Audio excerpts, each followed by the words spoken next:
I would like to welcome everybody. My name is Ute Perschke, and I'm the graduate director in the Department of Architecture.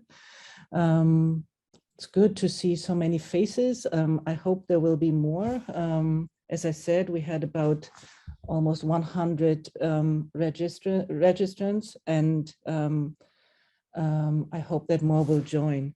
I've heard from a couple of applicants or registrants that they might have difficulty to see the open house, and because of that we are recording this, and just wanted to mention this up front.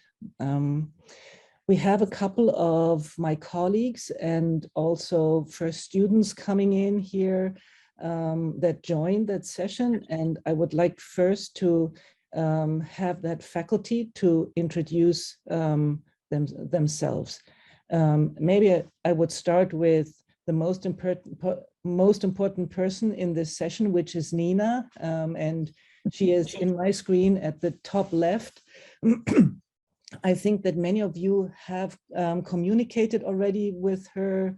Yeah, Nina, you want to say anything about your role? Just hello, and I support all the graduate students with all the administrative behind the scenes work, and I'm here whenever you have questions. If I can't answer them, I'll try to find out who can answer them for you. Welcome. Thanks, Nina. Who else do we have here as faculty? Yeah, we want to start. Shall I go ahead? Please.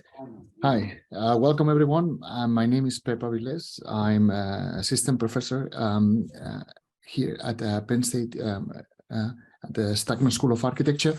I am associated to the cluster Culture, Society and Space, and I usually teach history and theory courses for MArch students. This year also the doctoral research theory for the incoming PhD class, and thesis for undergrads or master students, and DRS studios, which are the the directed research studios that the school offers. So please let me know if you have any questions in any of the fields that I can help you with. Jose, you're muted. Okay, good morning, everybody. My name is Jose Duarte, and I'm the director of the Stockman Center for Design Computing and also Associated Design Computing Cluster. And I usually teach the design research seminar, the research design seminar in the spring, and I also teach the concrete printing studio in the fall. So, and I'll be happy to answer your questions regarding the design computing cluster. Thank you.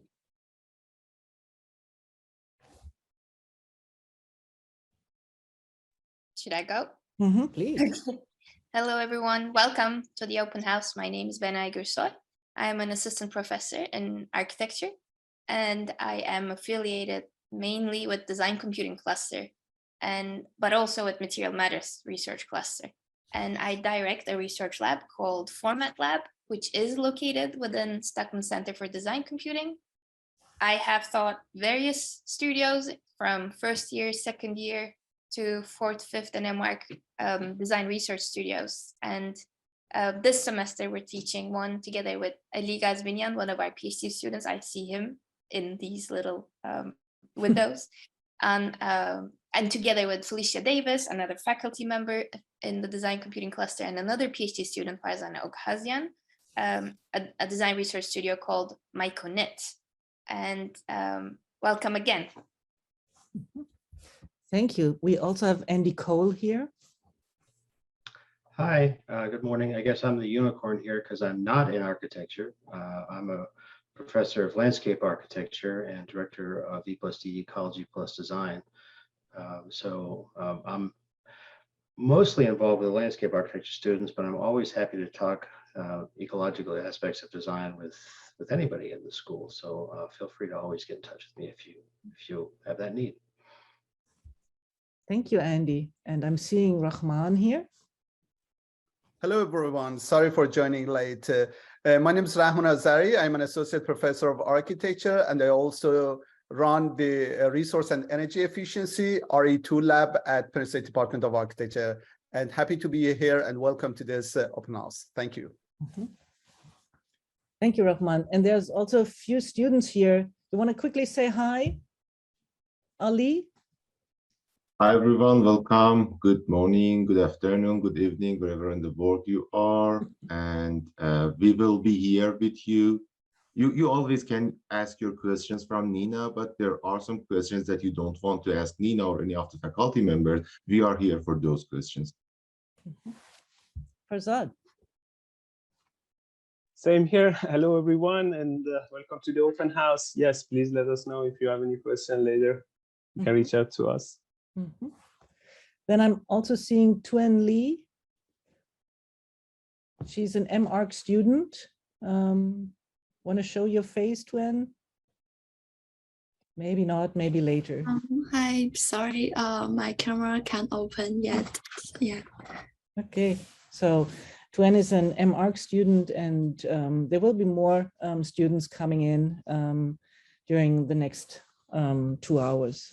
I would like to give you a quick overview on the graduate program in the Department of Architecture of all our 3 programs, which is the professional MArch, the post-professional MS, and the post-professional PhD in architecture.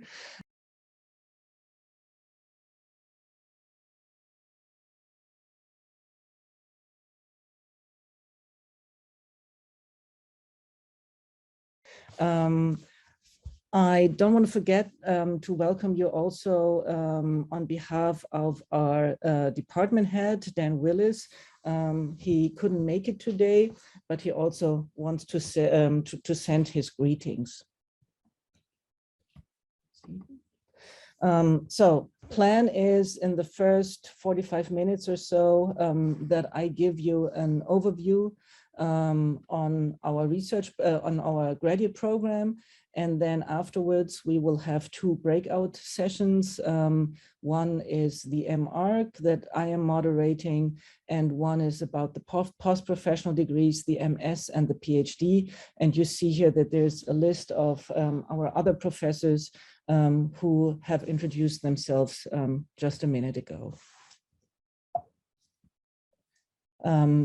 Also feel free to put questions in the chat, and I hope that others will pick it up while I'm in action and I'm not multitasking, able to read and give a presentation at the same time. For those of you who join us from far away, and maybe one more for the screen, if you put your all the faces of the participants to the right side, that is where the presentation left a black bar, so that would allow you to see the entire screen. For those of you who join us from far away, just a quick understanding where State College or Penn State is. It's at the center of Pennsylvania, directly here at the center, as you see in this map. We think of ourselves as being very central, although on the other hand, we are kind of in the woods of Pennsylvania. You see here that we reach different cities in 2.5 hours, to Pittsburgh, up to 4 hours if you want to make it to Manhattan, and also to Washington, Baltimore, and Philadelphia.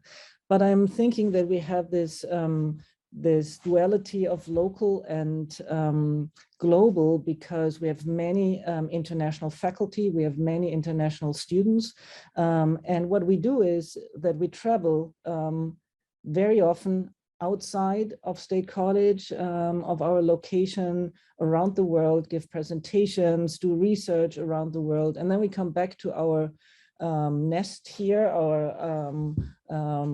island, our safe island, and focus on research and on our research community.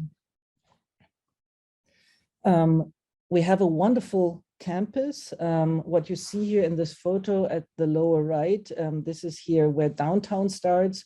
Everything that you see here, I hope you can see my mouse.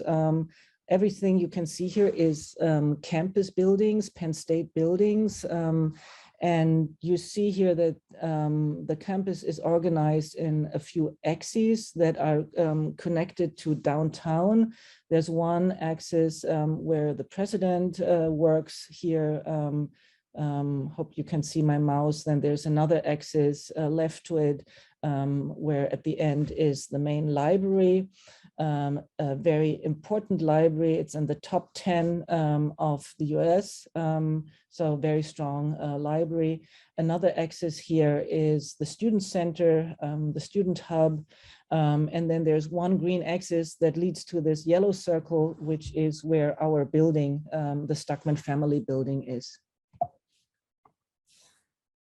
The Stuckman family building, here you see a photo of the entrance, houses the Department of Architecture and the Department of Landscape Architecture. There are around 550 students in this building. 360 are architecture students and around 200 are landscape architecture students. Of the 360 architecture students, 74 are currently graduate students. This is about 20%, and that is the average ratio that the faculty has. So we have a very good ratio aligned to what the Penn State ratio is. You also see here that we have about 35 architecture faculty, which tells you that there is a faculty to student ratio of about 1 to 10, which is an excellent ratio and one of the really the strong assets that we have in our department. And what you also see here is there's the lower floor, the entrance floor is relatively narrow. There's where the administration is, where computer labs are, where other supportive spaces are. But the really exciting thing that's going on upstairs, there's where most of the students have their desks and have their lockers and their working spaces. Show you here a photo from inside that building. It is really one big space. Imagine 500 students working in one big space. Maybe you cannot imagine that. Before I came, I couldn't imagine it, but it's a really exciting working environment. You see here at the side here, a lower level with desks, with student desks, and then at the top here, an upper level of student desks. So students sit on two main floors, and in between we have an space that we call the mezzanine, where you see, for example, here a pinup is going on. Can also get very crowded when our undergraduate students pin up and have reviews in here.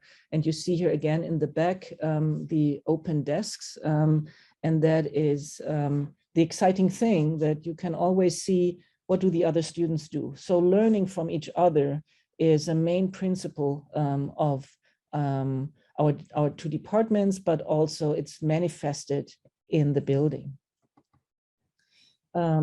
The building also at some places has such forum steps that we use for lecture spaces. So we don't have closed lecture spaces. We go outside of our building if we need closed lecture spaces. This photo is just to show you that we really try to have a very open environment where you can attend lectures, invited to listen to lectures, even if you haven't signed up or it's not your class. Also in this one big space is our computer pods that are for the students. You see here a small workshop on a simulation program. And again here, that is to say that all spaces are integrated. It's a very open environment. We encourage all students to work together and not to be in a silo of an MArch or an MS or a PhD or a bachelor group. We really try to live, and I think we live successfully, that all students work together.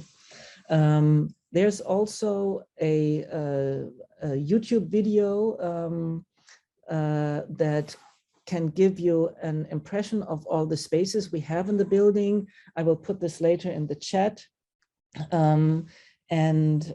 You can looked at this video. It's a 5-minute video of all the spaces. It has been done over the summer, so there are no students in there, which is sad, still gives you a good idea of the spaces. Also in our building, we have a branch library for architecture and landscape architecture.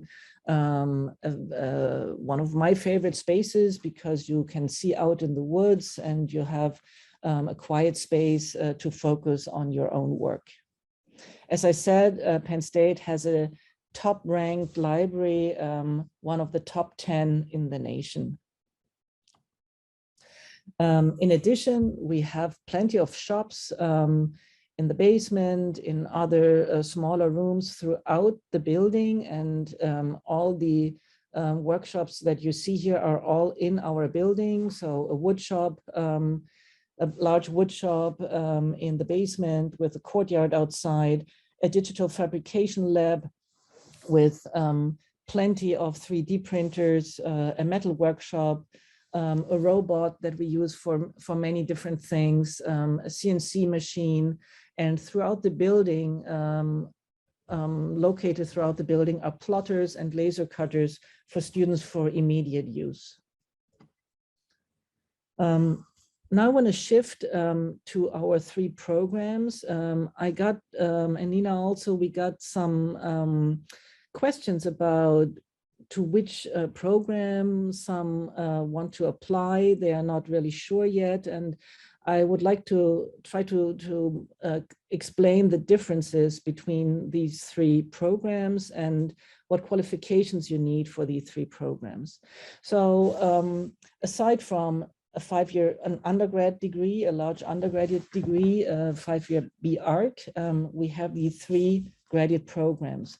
One is the M.Arch. This is a professional degree. It's a 3-year program, although you can get advanced standing when you have already a professional architectural background. This is a STEM designated degree. It's the only STEM designated degree, and STEM designation means that it's important for international students in particular, because it means that when you earn this degree, you can work for 3 years in the US, while without the STEM designated degree, you can work for 1 year after earning your degree in the US. This is also a NAB accredited degree, which means this is the degree when you want to be a licensed architect in the US. This is the degree you want to pursue. The MS degree is a post-professional degree. It's a 2-year degree, and it is for those who have already a professional background, a professional architecture background. That could be either an international degree, a 5-year B.Arch, or also from the US, a 5-year B.Arch degree. So qualification needed is a professional degree. You would choose the MS degree if you're interested beyond working in an architecture firm, maybe starting at some point also a research career and a teaching career, and when you are interested in the PhD, in earning a PhD, which is the last here at the top. PhD is really setting you up for research and also for a teaching career, although we also have PhD students who go into the profession. We have one student working with Google, so profession is always also open. This is here the curriculum of the professional M.Arch degree. You see here in horizontal bars here, this is each year with all the coursework. You see it is a heavy course load. It has 97 credits that you must earn. That is because it is a NAB accredited degree. And the NAB accreditation board requires a lot of knowledge that we try to teach in these many different degrees, courses. What you see here in yellow, that is always the design studio. So you see here in each semester, you will have a design studio. The M-Arc is design heavy, so the focus is on design. You also see in each semester green, a theory, history, and ethics courses. So we also want that our students who graduate from Penn State, that they have a strong theoretical and historical background or foundation. And then what you see in blue are the technical courses. So the idea is here that in the first 2 years, you gain a technical knowledge, technical foundation. And the last year is more open. You can choose electives and you select your own design studio. I will talk about this in a minute. And in the final semester, you develop your own design thesis. The blue courses are also courses that you can waive when you have already some background in architectural studies. This here is the curriculum for the MS degree. And what you see here, again here in horizontal bars, this here are the semesters.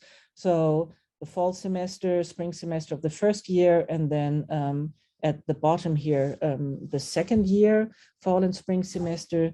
You see here that it is a 30 credit degree. So you see here it's much fewer credits because it is not an accredited degree. And the idea of that degree is that you select more the courses, you have more freedom in selection of courses to focus on what you're interested in learning. And how we organize that is through 4 research clusters that I put here on the left side. It is the Culture Society Space, CSS research cluster, the Design Computing or DC research cluster, Material Matters, MM cluster, and Sustainability, the SUS research cluster. As an MS student and also as a PhD student, you need to relate yourself to one of these research clusters. And accordingly, and this is what the vertical bars here are on this chart, you pick your own courses in these specific research clusters. So what you would see here as in the first row here, all students take a research methods course. This is a course that all research clusters take together, but everything below that is where you take your electives related to one of the 4 research clusters. So if you're interested in history theory, for example, you take electives that are related to history and theory. You take a studio that is related to history and theory, and you develop your written thesis related to history and theory, and so on. If you're interested in design computing, you select your courses based on design computing or on materiality or on sustainability. If you have later questions about this, we're happy to answer these questions. And then here is the PhD curriculum, or I could recommend a study plan.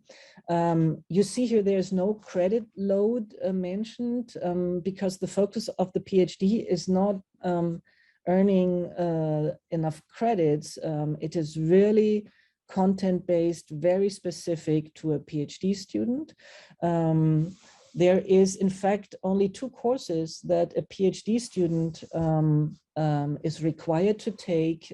All PhD students are taking these courses in the fall semester. It's doctoral research theory And in the spring semester of the first year, it is doctoral research design.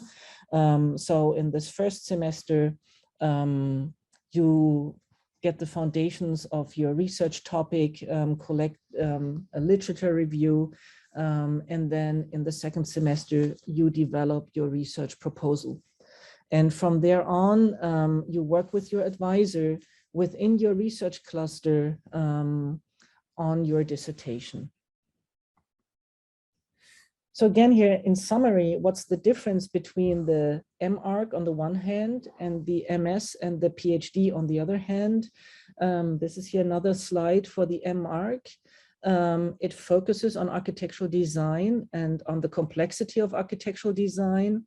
It finishes with a design thesis, and the main goal is to become a licensed architect in the US.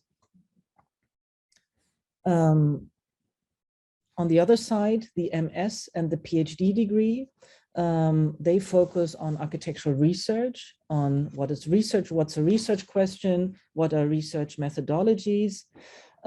These two programs finish with a research thesis or with a research dissertation, so a written document. And the main goal is to become either a researcher in the profession or setting you up for a teaching career or for a research career. And I'm showing here one work of my colleague Benai. She works on mycelium. Mycelium are the roots of mushrooms, and they research, her research team focuses on how can we use this as a building material. And you see here at the lower left here, the names of that research group. So the professor is Benai Gursoy, but there's also two PhD students involved, heavily involved, Ali Gazvinian, and he is here today too, and will answer also questions, Alale Moseni, and then you see here also Natalie Walter. She has been a bachelor student. So she started getting involved in this research as a bachelor student, then decided to continue as an MS student. So this example works very nicely to show you that we want all of our student cohorts to work together, and all of our student cohorts have the possibility to get engaged in the research clusters.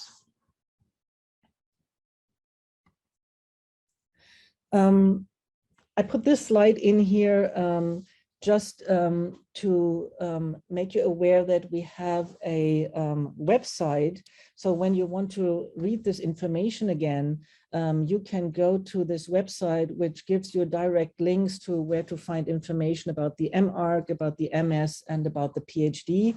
I will put this in the chat later, or maybe some of my colleagues can do this, or you make a screenshot, and then you have the link to this website already at hand. Now I want to talk a little more about the research clusters in the breakout session for the MS and the PhD. I know that they go more specifically into each research cluster.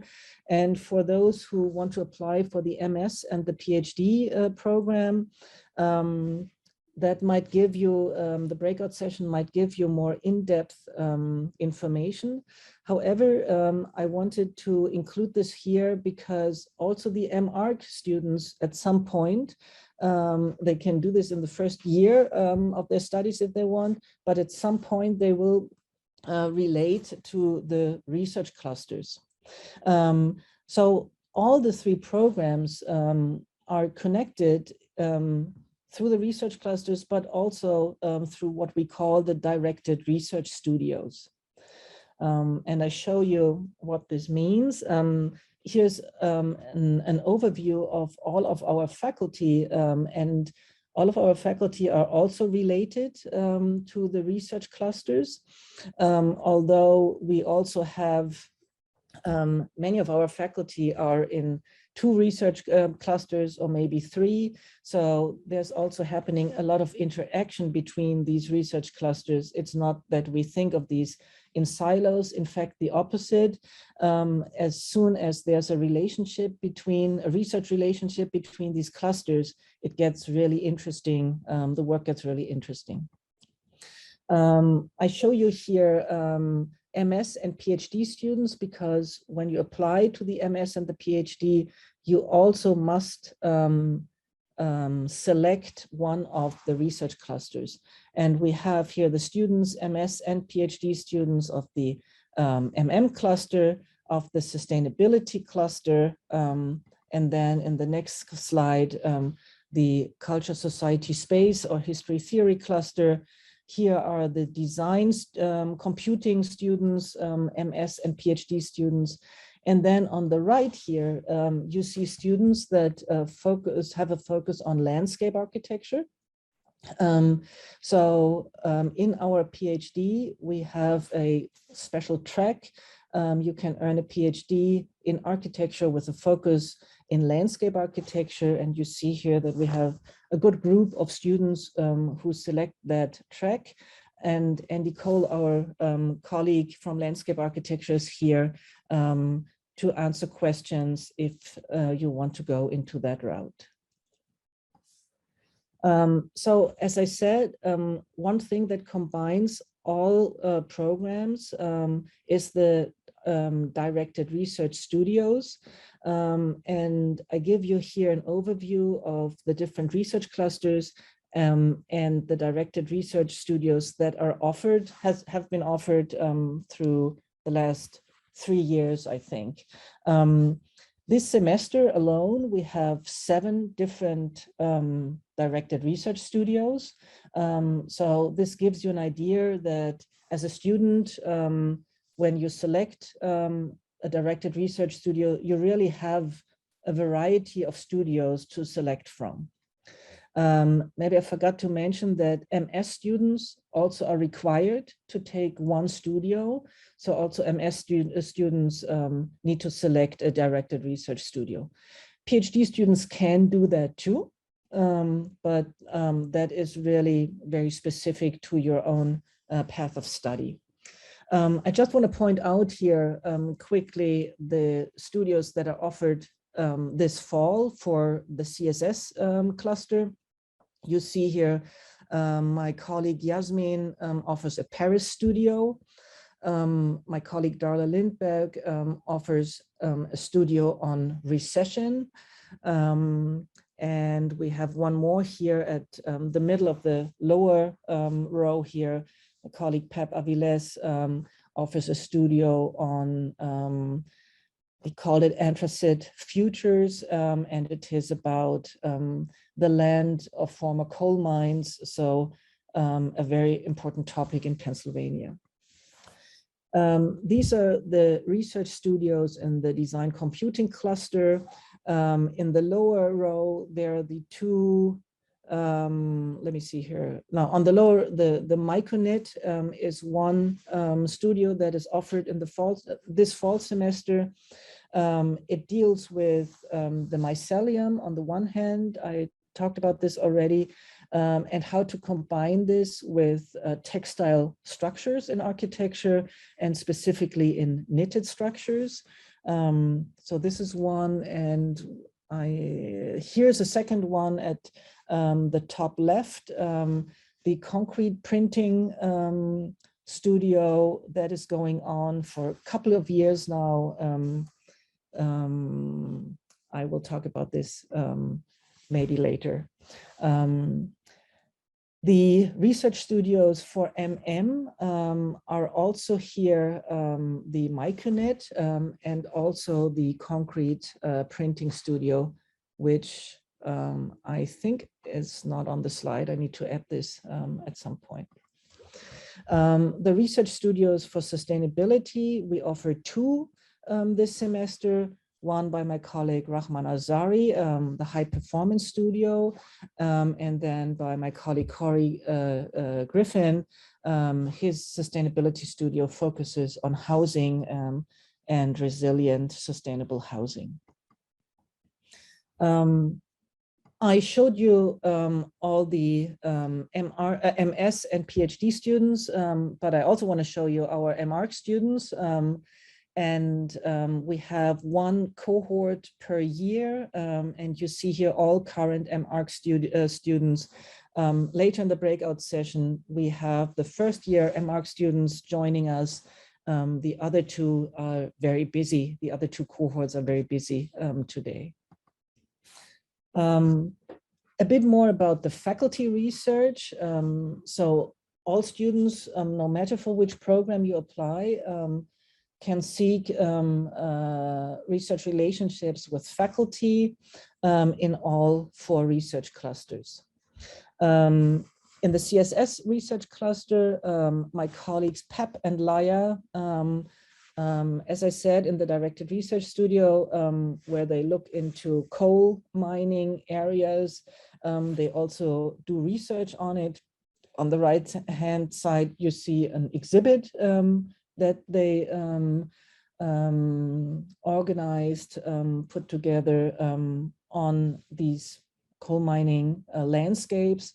And on the right, you see an intervention at an existing landscape. So the mine is actually closed, but there started a fire 60 years ago, and nobody knows how to put out this fire. So the gas that comes out of the ground works for example, making such an installation with a flame. My colleague Kathy Brage looks into research on drawing and drawing methods. She gave a talk at the Whitney Museum 2 years ago on her research, and she also does several drawing workshops based on her research. CSS faculty, history theory, what they normally do is they sit in archives, they write books, they organize conferences, and you see here publications of my colleagues, Professor Staub and Professor Denise Constanzo, and our most recent symposia that we organized. In the DC cluster, related to the concrete printing studio that started maybe 4 years ago, maybe 5 years ago, with the NASA competition, Building on Mars, where Penn State won the second prize. And I'm showing you here the first two, Shadi and Jose, are faculty in the Department of Architecture. And since then, there's a continuous research on concrete, digital fabrication with concrete. Another in the design computing cluster is actually a PhD student, Özgür. His focus is on robotic fabrication pipelines. And then here is another one of my colleague, Felicia Davis. She did this wonderful sculpture that was exhibited at the Museum of Modern Art in New York. 3 examples of the Material Matters cluster. This is here a student. She started this as an MS student and is continued this into her PhD. It is a research on joinery, how to join building elements. And you see in the lower row here, they test joining clips that Liz was researching. I'm showing this example because Liz's work ended up in a publication of the Bauhaus in Dessau, Germany. And we were very excited that she could go there and give a talk on that research. Another student, master student, Tiffany applies for the PhD currently, is on building with sandbags. And you see her drawings, how to create these sandbags, and then how to stack sandbags for construction. And a third example here is a PhD student. His research was on how to use recycled cardboard for structure. Finally, the sustainability cluster. My colleague Rahman Azari will later talk more in depth about his work, but in a nutshell, his research is on the one hand on life cycle analysis of buildings, then on developing an envelope system that can create energy. And he is also deep into simulation and data-driven modeling of sustainability. We house also in the Stuckman School and in the architecture department an energy efficient housing research group. And we also participate every year in the Race to Zero. That is a competition that is organized by the Department of Energy. It started as the Solar Decathlon, has changed its names a couple of times, and since 2007, we continuously work and are very strong in this design and research combination. With that, I want to come back and have a few more slides on student support. I think this will be of interest for many applicants. On the one hand, one of our student support is that we organize every year a career day. Last year, so this is a movie from last year, January 22, we had 70 firms coming to this career day, all of them with internships, with jobs. Many of them were alumni, and we're talking also with the students about their experience at Penn State and how to get into the job market. This career day was, so the 70 firms were from architecture, landscape architecture, and graphic design, and combined firms.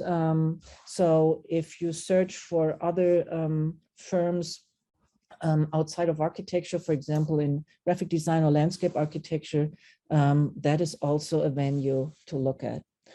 Another support is our career advisor. So in my role as the director, graduate director, I'm academically advising all graduate students, no matter which program, but we also have a career advisor, Ross Weinreb, and he helps you with becoming a licensed architect.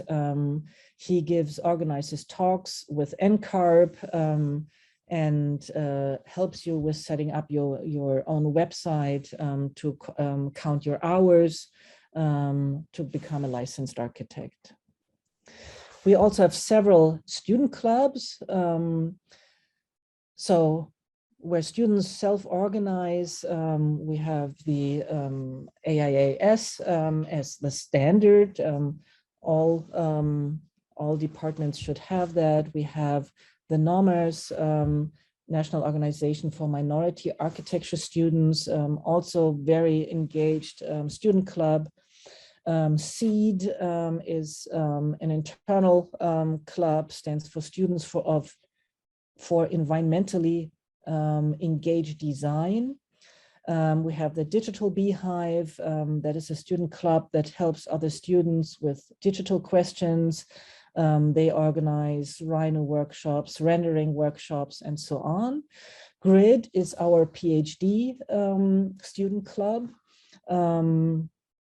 And you see here a photo.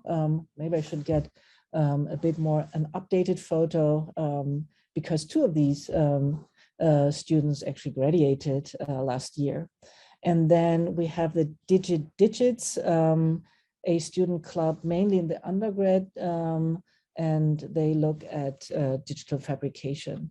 These students organize by themselves, going to conferences, inviting lecturers, coming together in coffee talks. So very engaged student body. Another support is a summer abroad. We have a summer abroad program. This is mainly our MArch students participate in that, but it's open also for MS and PhD students, obviously. And in-house, we have a Japan and Korea program and a Copenhagen program. And then we connect to other departments. So for example, last semester, a student went to Ireland. This is organized by the Visual Arts Department. We have a Barcelona program, a Rome program that is related with architectural engineering, and a Tanzania program that is related or organized by landscape architecture. Okay, then we have funding for students, and this is an older slide. I don't know who came up with the number 62 endowments and student scholarships. I couldn't count them, but I left this slide in here because if it's 5 years old or so, I'm sure that we have more endowments rather than fewer. With that, I want to say that if you're in doubt how to fund yourself, get in contact with us. Maybe I should say that you do not have to apply specifically for endowments or scholarships or teaching assistant positions. This you will automatically be considered for that. But there is some money to fund about, in the graduate program, I would say at least half of our students. Okay, I think this is one of my last slides here. Application requirements. This is for all applicants of all 3 programs with different importance. So all of you have to submit a statement of purpose, a portfolio, I think might not be required for the PhD. I'm not exactly sure. A curriculum vitae, your transcripts and GPA, recommendation letters, 3 recommendation letters, and GRE scores. GRE scores are not required for the MArch applicants, and GRE scores are also not a hard requirement. So we got some questions about this already, and try to answer this explicitly. The website says, particularly the graduate school website says it is a requirement. It has become a soft requirement since COVID, because in many countries you still cannot do GRE exams, and we don't want to leave these applicants out. Because of that, it has become a soft requirement. Still, if you have taken GREs, submit them. We will consider them, and there are some specific scholarships where a GRE is required. Most are not, so if you have GREs or if you have the opportunity to take GREs, please do so. And the deadline for application is January 15 for all programs. And with that, maybe I would open it up for questions. Let me see here. Let me stop here. Okay. Thank you very much for your attention. And I wonder, so the idea is that we first have a general round of general questions. And after that, we will have the breakout sessions. I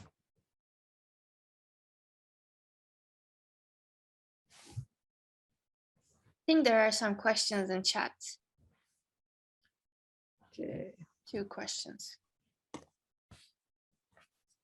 Okay, let me go through this here. So there's the first question. I have a Bachelor of Architecture. I'm interested in pursuing an MS in computational design. Do I need to take GRE? Well, as I said, GREs are not required.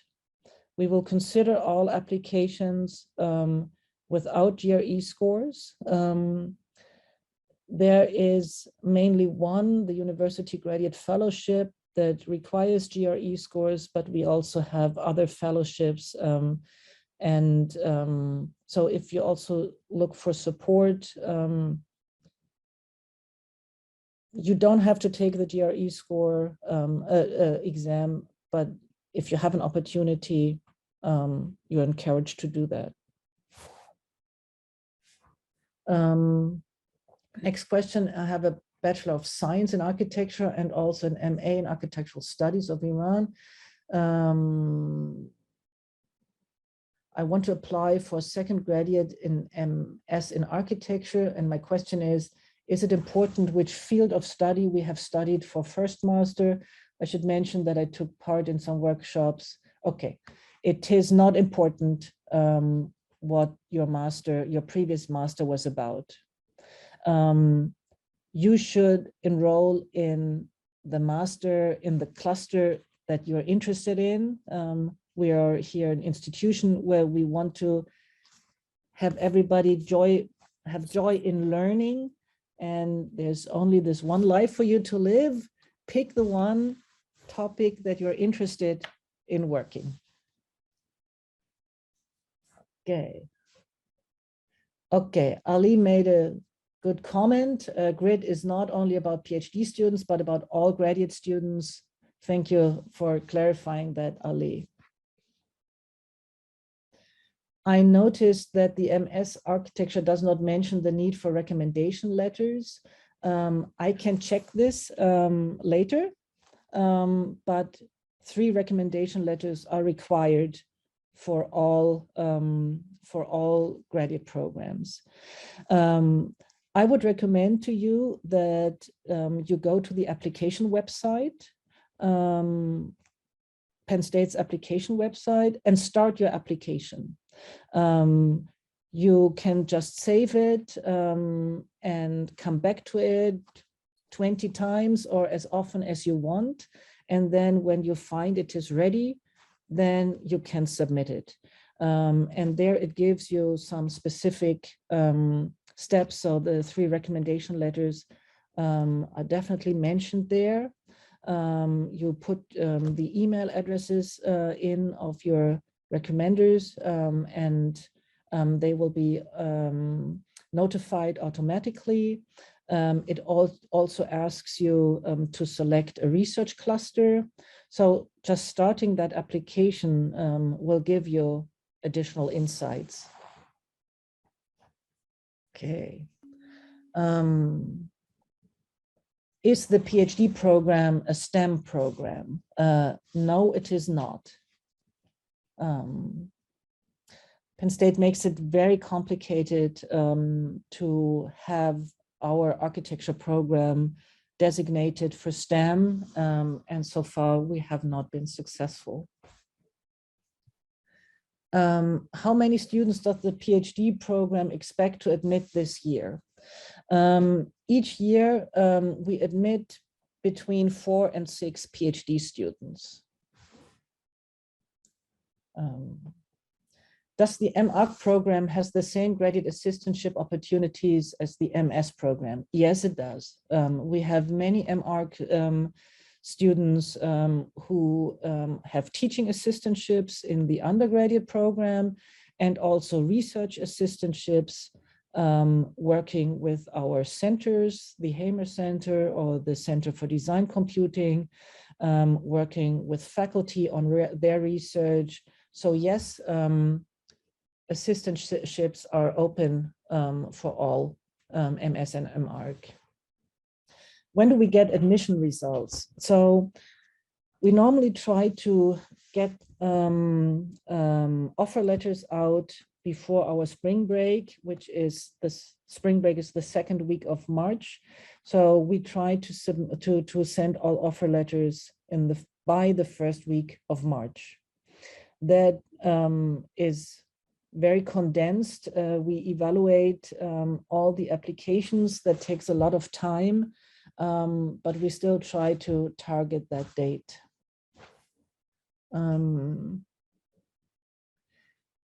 MArch students be associated with more than one research?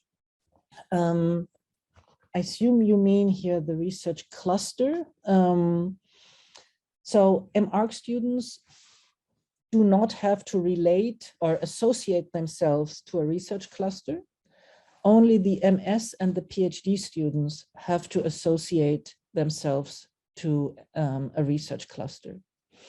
Associating yourself to a research cluster doesn't mean you only work with this faculty and you are in this box. In fact, we really want our students to work together, and many exciting research projects happening by bridging through at least 2 research clusters, maybe even 3 research clusters. So although you have to associate yourself with one research cluster, you are encouraged to reach out to other research clusters. And this is the same with our faculty. We have one designated main focus, but you will find later that my research, so I'm, for example, in the sustainability research cluster, but my focus is also on the history of sustainability. So I'm automatically tending to the CSS cluster. And this is, many of us bridge, so faculty and students bridge different clusters. I have found out a program, architectural engineering. I've completed my bachelor degree. Can I apply for the mentioned program? So the architectural engineering is in a different college. We collaborate with them, but it is a different department, different degrees. Architectural engineering is in the College of Engineering. We are in the College of Arts and Architecture. Can you apply for it? This is your decision where you want to go in your future. Do you want to become more of an architectural engineer with a focus on structure, on project management, on lighting, on heating, ventilation, cooling systems, for example? Or do you want to focus more on architectural design and also architectural design research? So it's obviously your decision. I think Penn State, the graduate school, allows you to apply only to one degree. So you would need to select which degree you apply. Maybe I also want to mention that, so also the students, the graduate students have strong relationships to architectural engineering.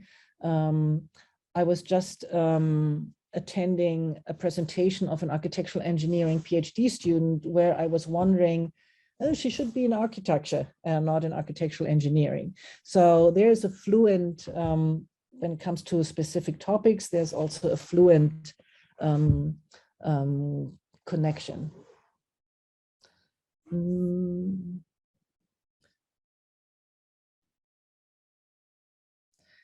Is it possible, so financial aid question, is it possible that students get fully funded?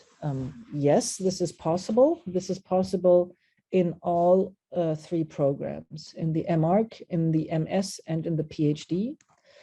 You do not have to apply for financial aid separately. The way how we do this is we rank all the applications. A top pool gets a full funding offer. The second pool gets a half funding offer or some kind of funding. And then there is another pool that gets no funding. So your funding is based on the quality of your application, and you don't have to apply separately for financial aid. what are assistantship opportunities for PhD students? Maybe I want to have some PhD students talk about this. I have talked already too much, and maybe we can get a little discussion going. So I think I have already answered the question, but to just reiterate that PhD and MSc students are almost provided with the same opportunities for graduate assistantship, either TAs or RAs, based on faculty you are working. If they have funds and project running, you will be awarded to work as an RA for them, or department will provide you with, it's not like always available, but if there are, you will be awarded with teaching assistantship too. So both TAs and RAs are available for our MS and PhD student. In addition, PhD students, advanced PhD students also from time to time get an instructor position. Yeah, we really and just to sorry, just to add to that, there are of course more opportunities like grants and funding that you can apply with your faculty. There are students that are already received different fundings from AIA or even internal institute here at Penn State, like Institute of Sustainability. So there are many opportunities that you can start with TAs and RAs, but they are not limited to these two opportunities. Of course, you can always search for other funding resources. Mm-hmm. Yes, let me see here. Somebody said in the application website, there is no spot for uploading an SOP. Maybe it is called differently there. It's maybe called statement of intent or cover letter. I would need to check that. However, this would be all the same, a cover letter or a statement of intent or a statement of purpose. The statement of purpose, particularly for PhD students and also to some extent for MS students, is a crucial portion of your application. You should become there very specific in what you're interested in doing, and also the specific faculty you want to work with. So the chances for getting accepted as an MS and a PhD student is that you contacted faculty before, that you let them know about your research interest, and that you elaborate on that in your SOP. So talking about what are potential research questions, what methodologies are you interested in? So is this more simulation-based or more hands-on, or do you like to go to archives? Do you like to be out in the field? And this would be a research method you're interested in. So as the faculty, we try to get a picture of the applicants, what they want to do, and if we can really support them in what they want to do. So generic SOPs, like I'm interested in sustainability, will not be a strong SOP. You should really become specific and contact faculty and have faculty support.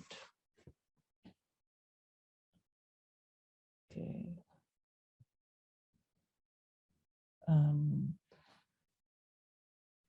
Maybe if one of my colleagues want to jump in here while I'm reading here. There's a question about whether there's a template format for a research proposal. We don't provide any template format, but as Uta said, it's highly advised that you contact with the faculty who you are interested in working with, and maybe you can discuss with them your ideas about what you want to do in your master's or PhD, or and get to learn more about what they're interested in doing, what they're currently doing. So there's no template format for a research proposal. Mhm. Here's one question. Can I apply for a master's and a doctor program at the same time? No, you cannot. You must decide for one. But as soon as all applications are in, we discuss all applications. So for 2 months, we will discuss all applications. If somebody applied for a PhD position and we think this is a very interesting application, but that students should start in the master program, we let you know. Also vice versa. What I want to say with that is apply where you think you fit, but you will get a response from us, and we want to work with these students. Several of our students start in the MS program and then get moved to the PhD, which will then be a shorter period, likely a shorter period when you do your PhD.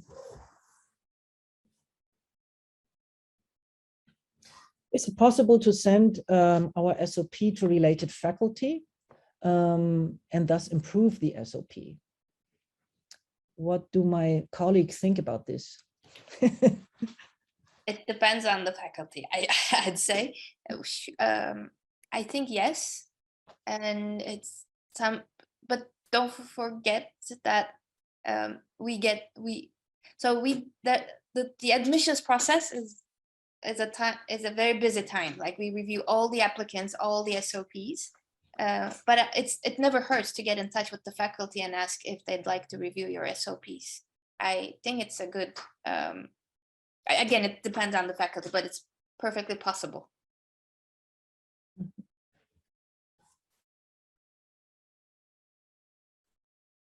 Or you can get in touch with one of the students who's working there in that cluster to check your SOP and see is it something that can work for the research groups that are working in that facility or not.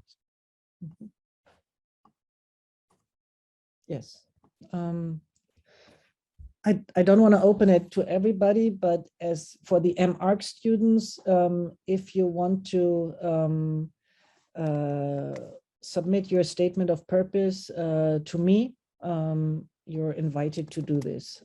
I can give you feedback on your SOP. For the MS and PhD students, only if somebody want to work with me, send me your SOP. Otherwise, I cannot go through all SOPs. I was going to say something similar. If anyone who's interested in working with me and in our team, I think it's good for me to read the SOPs so I understand what the interests are. I'd be happy to do that personally. Okay, with that, we want to have the 2 breakout rooms. Benai, can you help with that? Yes.